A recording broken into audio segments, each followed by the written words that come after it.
사도 바울이 빌립보 교회 성도들에게 주님으로 말미암아 기뻐하라고 하는 거예요. 여러분, 고통 가운데서도 왜 주님으로 말미암아 기뻐해요? 예수의 이름은요, 우리는 예수를 믿는 순간 하나님의 자녀예요. 그러면 예수의 이름으로 기도할 수 있습니다. 기도한다고 하는 건요, 하나님이 응답해 주신다고 약속하셨거든요. 구하라 그러면 주실 것이요, 너는 내게 부르짖으라 그리하면 내가 네게 응답하겠고, 하나님의 약속이에요. 그러니까 우리가 주 안에 있다고 하는 것은 기뻐할 일이에요. 환경은 힘들고 어렵고 고통스러워도 우리는 주 안에 있는 것 자체가 기뻐할 일이라고 하는 거예요. 여러분, 빌립보서가 기쁨의 편지, 고린도전서 13장은 사랑장이라고 한다면 빌립보서 4장은 빌립보서 전체를 기쁨장이라고, 기쁨의 편지라고 할 수 있습니다. 그런데 여기서 주목할 만한 것은 바울이 우리에게 가끔 기뻐해라, 항상 기뻐해라. 항상 기뻐하래요. 여러분, 가끔 기뻐하는 건 쉬워요. 가끔 기뻐하는 거, 뭐 기쁠 일 있으면 기뻐하고, 또 뭐 기쁠 일 없으면 시무룩하고, 지금 여러분들처럼. 그런데 하나님이요, 주 안에서 항상 기뻐하라고 말씀하시는 거예요. 따지고 보면 우리 인생에는 항상 기쁜 일만 있는 게 아니란 말입니다. 어찌 보면요, 우리 인생은요, 기쁜 일보다 슬픈 일이 더 많을 수 있어요. 그런데 왜 하나님은 우리에게 항상 기뻐하라고 했을까? 이 말은 어찌 보면 인간이기를 포기하라는 말처럼 들려요.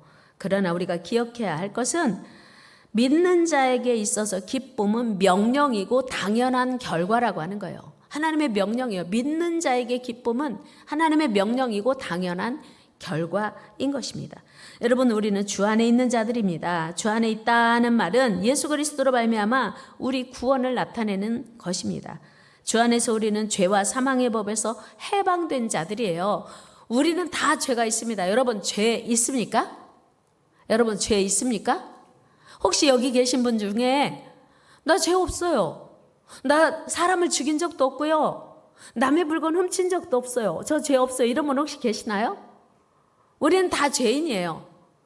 우리는 하나님이 말씀하셨어요. 모든 사람이 죄를 범하였음에 하나님의 영광에 이르지 못하였더니 의인은 없나니 하나도 없으며, 우리 다 죄인이라고 성경이 규정하고 있어요. 그리고 하나님을 안 믿는 것이 가장 큰 죄고요. 어쨌든 우리 모두 다 죄인인데 죄의 결과는 뭐죠? 사망이에요. 죽음. 그런데 그 죄의 결과를 우리가 치르지 않아도 돼요. 해방 받았습니다. 예수 그리스도 안에서. 우리 로마서 8장 1절 2절 같이 읽어봐요. 시작. 그러므로 이제 그리스도 예수 안에 있는 자에게는 결코 정죄함이 없나니 이는 그리스도 예수 안에 있는 생명의 성령의 법이 죄와 사망의 법에서 너를 해방하였습니다. 여러분, 생각해 보세요. 내가 죄인이에요. 그래서 지금 묶였어요. 포로됐어요. 죄에 포로됐어요. 그런데 예수 그리스도를 믿는 순간 죄의 대가가 없어지고 해방되었어요. 이것이 기뻐할 이유라고 하는 것입니다. 여러분, 예수 믿는 순간 우리가 지은 모든 죄의 결과가 주님의 십자가로 다 해결되는 거예요. 그러니까 여러분, 기쁨이 잘 안 와 닿으시는데 여러분들이 평생 갚아도 갚을 수 없는 빚을 졌다고 생각해 봅시다. 얼마 정도면 평생 못 갚죠? 100억? 1조? 엄청나게 많이 해봐요. 그래, 기분 더 좋으니까. 평생 갚아도 갚을 수 없는 100억도 사실은 평생 못 갚아요. 100억을 내가 빚을 졌어요. 그런데 너 빚 갚지 마, 안 갚아도 돼, 내가 다 탕감해 줄게. 그러면 여러분 어떨 것 같아요? 그 빚에 눌려 있던 사람이 그 빚을 다 탕감받을 때 기쁨, 감격 말할 수 없겠잖아요. 그 기쁨을 우리가 예수 안에서 얻게 된다고 하는 거예요. 평생 갚아도 갚을 수 없는 죄의 빚을 예수님이 십자가에서 다 해결해 주셨다고 하는 거예요. 그 무거운 죄 값을 예수님이 대신 다 지셨으니 우리는 충분히 기뻐할 이유 있다고 하는 거예요. 혹시 여러분 중에 난 죄가 없는데. 사실은요, 예수님 당시에도 바리새인들은요, 죄가 없다고 생각했어요. 예수님 시대에 바리새인들이 거리에서 기도했죠. 하나님, 나는 저 세리와 같지 않음을 감사합니다. 일주일에 2번씩 금식하고 소득의 10의 1조를 잘 드리고 불이, 간음, 토색 이런 것 죄 짓지 않았으니 죄 없어서 감사합니다. 이런 기도 드렸죠. 그럼 바리새인들은요, 예수 믿는다고 해도요, 별로 감격이 없는 거예요. 왜 그냥 원래 죄인이 아니라고 생각하니까. 그러나 자기는 죄인이라고 생각하고 감히 눈을 들지도 못하고 겸손하게 엎드려 기도했던 세리, 그리고 창기들은, 그들은 모든 죄에서 용서받았다라고 하는 것이 얼마나 큰 기쁨인지 말로 표현할 수 없다고 하는 거예요. 여러분, 사도 바울이 기쁨의 서신인 빌립보서를 어디에서 썼습니까? 빌립보서는요, 로마 감옥에 갇혀서 있을 때 썼어요. 제1차 투옥됐을 때 썼습니다. 그래서 옥중서신이라고 하지요. 에골 빌빌, 옥중서신이에요. 에베소서, 빌립보서, 빌레몬서, 골로새서가 옥중서신이에요. 감옥에 갇혀있는 바울이 감옥 밖에 있는 성도들에게 기뻐하라고 말해요. 이해되십니까, 여러분? 감옥에 있는 사람이 힘들어요? 밖에 있는 사람이 힘들어요? 당연히 밖에 있는 사람이 행복하죠. 그런데 감옥 안에 있는 바울이 밖에 있는 사람에게 기뻐하래요. 바울이 이렇게 해야 맞아요. 나 힘들어 죽겠어요. 여러분은 밖에 있으니까 자유로우니까 기뻐하세요. 이렇게 말하면 혹시 이해가 되는지 몰라요. 근데 바울은 그게 아니에요. 자기도 기쁜 거예요. 감사한 거예요. 여러분, 왜요? 지금 바울이 왜 감옥에 있습니까? 바울은 자기 죄로 인하여 감옥에 간 게 아니에요. 사실 자기가 잘못해서 감옥에 있어도 힘든데 예수 그 생명의 복음을 전하다 감옥에 갇혔단 말이에요. 그런데 바울은 조금도 불평하지 않고 원망하지 않고 기뻐했습니다. 여러분, 그는 그 생명의 복음, 그 능력의 복음을 전하기 위해서 애쓰다 감옥에 갇혔음에도 불구하고 조금도 슬퍼하지 않았어요. 그리고 기뻐하래요. 자기도 기쁘고 우리 다 같이 기뻐하자는 거예요. 사도 바울은 이번뿐만 아니라 과거에 실라와 함께 빌립보 감옥에 갇혔을 때에도 슬퍼하거나 불평하지 않고 그를 찬송했어요. 사도행전 16장 25절 말씀 읽어요. 시작. 한밤중에 바울과 실라가 기도하고 하나님을 찬송하며 죄수들이 듣더라. 빌립보 감옥에 갇혀있는데 찬송했어요. 묶여있는데 이때 그냥 묶인 게 아니고 많이 매로 맞았거든요. 죄 없이 매 맞고 억울하게 감옥에 갇혔는데 찬송했다? 쉬워요, 어려워요? 불가능한 일이에요. 그런데 그는 하나님 안에 있기 때문에 찬송했던 거예요. 여러분, 어떻게 일이 가능했을까요? 사도 바울은 지금 자기를 가두고 있는 것이 감옥이 아니고 자기는 그리스도 안에 갇혀 있다고 생각하는 거예요. 내가 지금 감옥에 갇혀 있는 게 아니고 나는 주 안에 갇혀 있다. 그러니까 기쁜 거예요. 내가 지금 주님 안에 있다고 하는 확신이 바울로 하여금 기쁘게 한 거예요.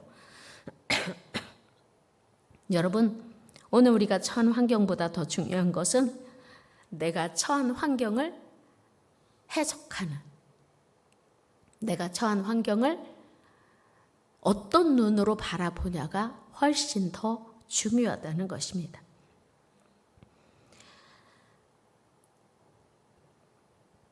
오늘 이 바울의 편지를 받는 빌립보 성도들 역시 바울이 처한 환경과 별로 다르지 않아요.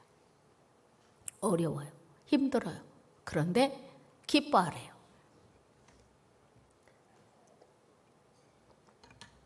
그렇다면 오늘 우리는 기뻐할 수 있을까?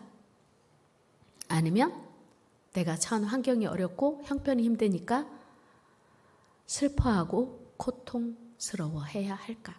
우리 생각해 봐야 돼요. 지금 빌립보 성도들이 처한 환경을 보면 결코 녹록하지 않은 걸 빌립보서에서 기록하고 있어요. 빌립보서 1장 말씀 한번 같이 읽어봐요. 시작. 무슨 일에든지 대적하는 자들 때문에 두려워하지 아니하는 이 일을 듣고자 함이라. 이것이 그들에게는 멸망의 증거요 너에게는 구원의 증거니 이는 하나님께로부터 난 것이라. 그리스도를 위하여 너에게 은혜를 주신 것은 다만 그를 믿을 뿐 아니라 또한 그를 위하여 고난도 받게 하려 하심이라. 너희에게도 이제도 내 안에서 듣는 바니라. 아멘. 이 말씀 안에서 대적하는 자, 고난, 싸움 이런 용어들을 보면 지금 빌립보 성도들이 처한 환경이 대적하는 자들이 있었고요. 그래서 고난, 고통스럽고요. 그들과 싸워야 되는 상황이었어요. 결코 감사할 수 없는, 기뻐할 수 없는 그런 상황이었다는 것을 우리는 알게 됩니다. 그 안에 여러 가지 그 성도들을 괴롭히는 요소들이 있었다고 하는 거예요. 그리고 빌립보서 3장 2절 말씀 보면 또 이런 말씀이 있습니다. 읽어요. 시작. 개들을 삼가고 행악하는 자들을 삼가고 몸을 상해하는 일을 삼가라. 개? 우리를 돕는 동역자가 아닌 거예요. 개들을 삼가고 행악자들을 삼가라.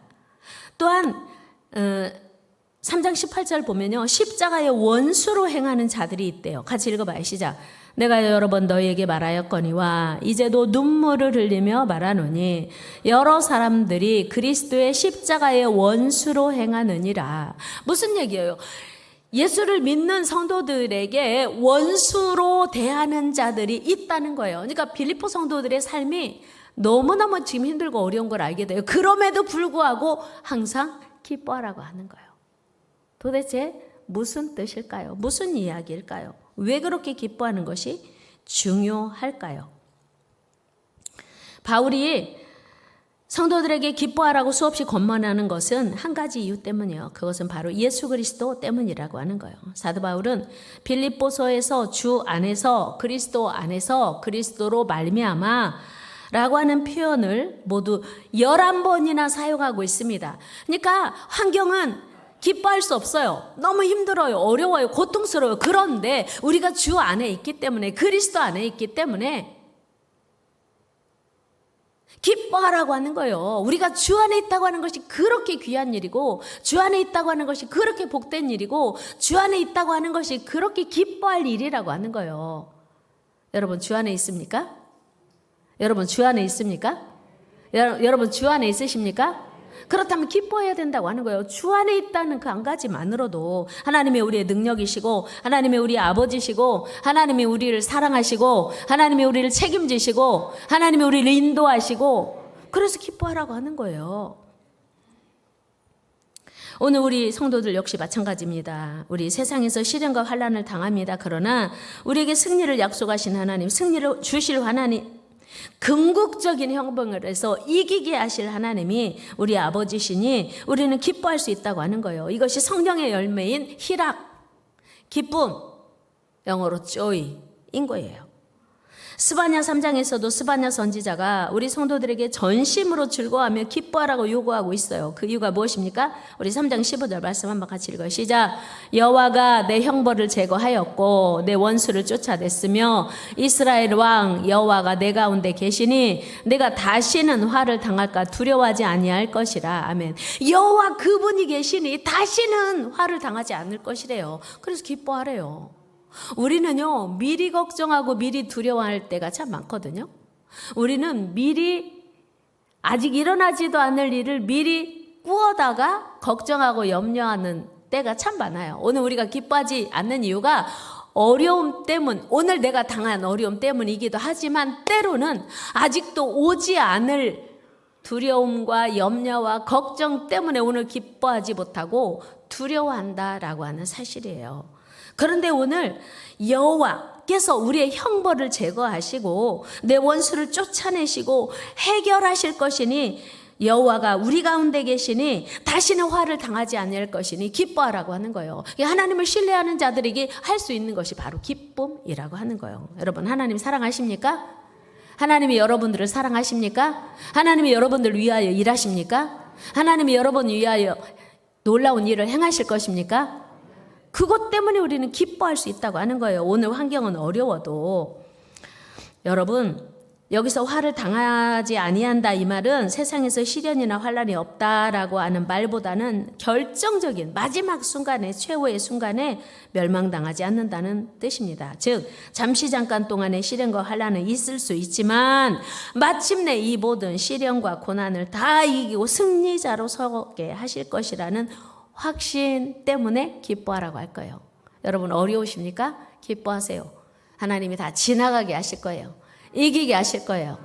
그래서 우리는 지금 좋아도 기뻐하고 지금 어려워도 기뻐하는 거예요. 항상 기뻐하라고 하셨으니. 스바냐 3장 14절에 보면요, 선지자는 시온의 딸 곧 하나님의 백성에게 노래하며 기쁘게 부르며 전심으로 기뻐하고 즐거워하래요. 말씀 읽어요. 시작. 시온의 딸아 노래할지어다. 이스라엘아 기쁘게 부를지어다. 예루살렘의 딸아 전심으로 기뻐하며 즐거워할지어다. 즐거워하래요. 노래하래요. 하나님이 우리를 향한 명령입니다. 여러분 기뻐하시기를 바랍니다.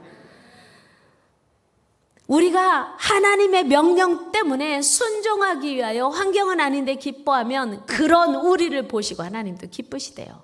우리 3장 17절 말씀 읽어요. 시작. 너의 하나님 여호와가 너의 가운데 계시니 그는 구원을 베푸실 전능자이시라. 그가 너로 말미암아 기쁨을 이기지 못하시며 너를 잠잠히 사랑하시며 너로 말미암아 즐거이 부르며 기뻐하시리라 하리라. 아멘. 하나님이 우리를 보시면서 기뻐하는, 어떤 상황에도 불구하고 기뻐하는 우리를 보시며 기뻐하신다요. 여러분 주님이 보실 때 기뻐하실 수 있도록 항상 기뻐하는 저와 여러분 되기를 축복합니다. 나치 독일에서 살아남은 어떤 사람이 쓴 책에서 이런 말을 했습니다. 기차가 터널 속으로 들어가 사방이 어두워졌다고 해서 기차표를 찢는 자가 없는 것처럼, 기차가 터널 속에 들어가서 사방이 깜깜해졌다고 해서 기차에서 뛰어내리는 사람이 없는 것처럼, 기차가 터널 속으로 지나가게 되어 깜깜하게 되었을지라도 우리는 운전자를 믿고 조용히 기다리며 그 터널을 통과해야 된다고 하는 거예요.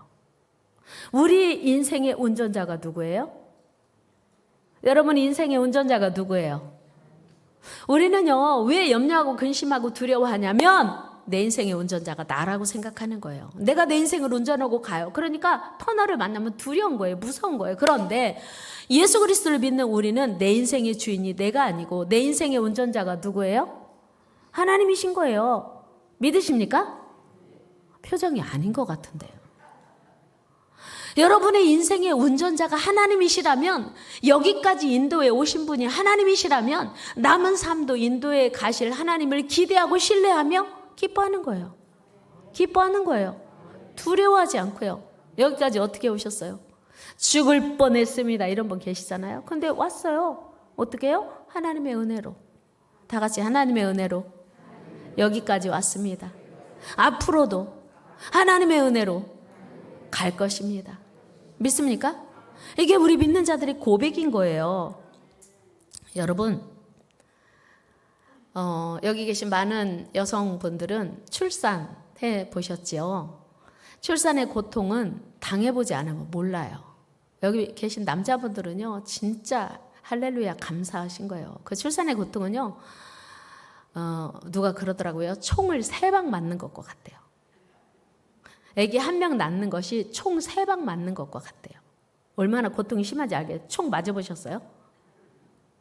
한 방 맞아도 그 고통이 얼마나 심하겠어요. 근데 3방. 근데 왜 출산을 하냐면요, 예수님이 하신 말씀이에요. 요한복음 16장 말씀 읽어봐요. 시작. 여자가 해산하게 되면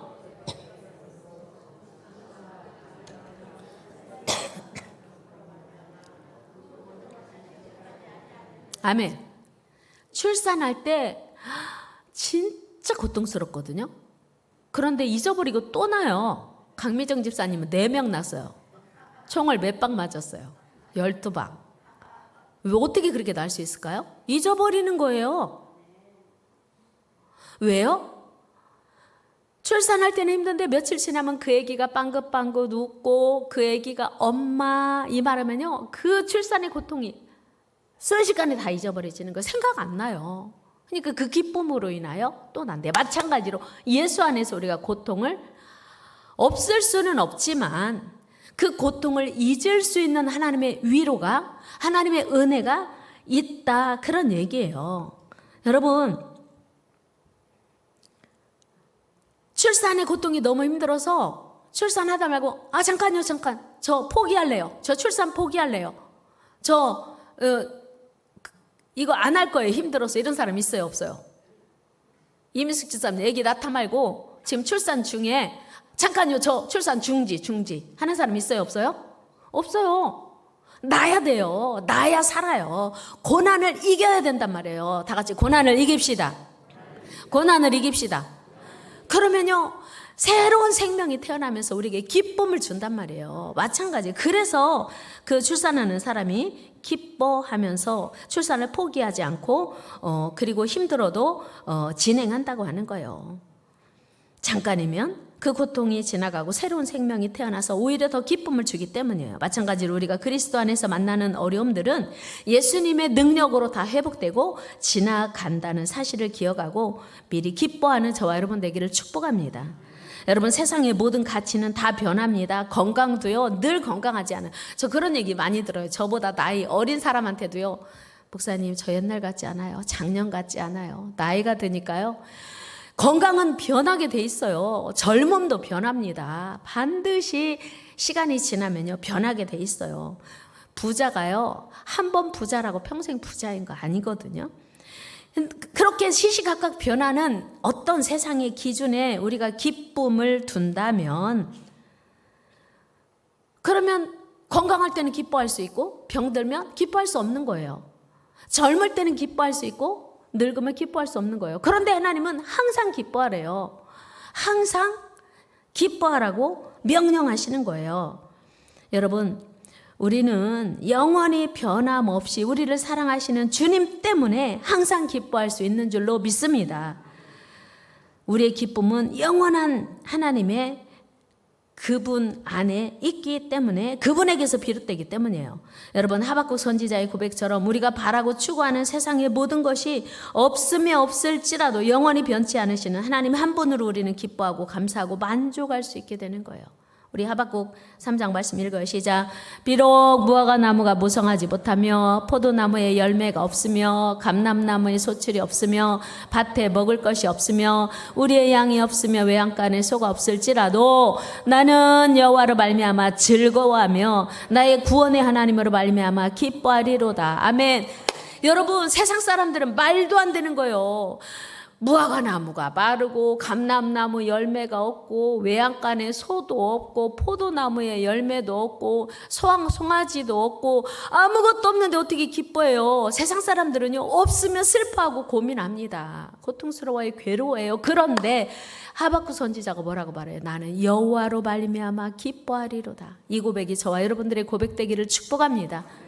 세상은 변해요. 우리가 하나님 안에 삶의 뿌리를 받고 있으면 하나님은 반드시 우리 삶을 바꾸어 주실 거예요. 그걸 믿고 기대하며 기뻐하는 것이 희락이에요. 그것이 성령의 9가지 열매 중에 하나인 거예요. 환경이 아니고 예수 그리스도로 말미암는 영원한 기쁨, 항상 여러분 안에 충만하시기를 주의 이름으로 축복합니다. 하나님은 어떤 상황에서 변하지 않고 우리를 떠나지 않으시고 지키시거든요. 그 크고 놀라운 사랑 안에서 항상 기뻐하는 저와 여러분 되기를 축복합니다.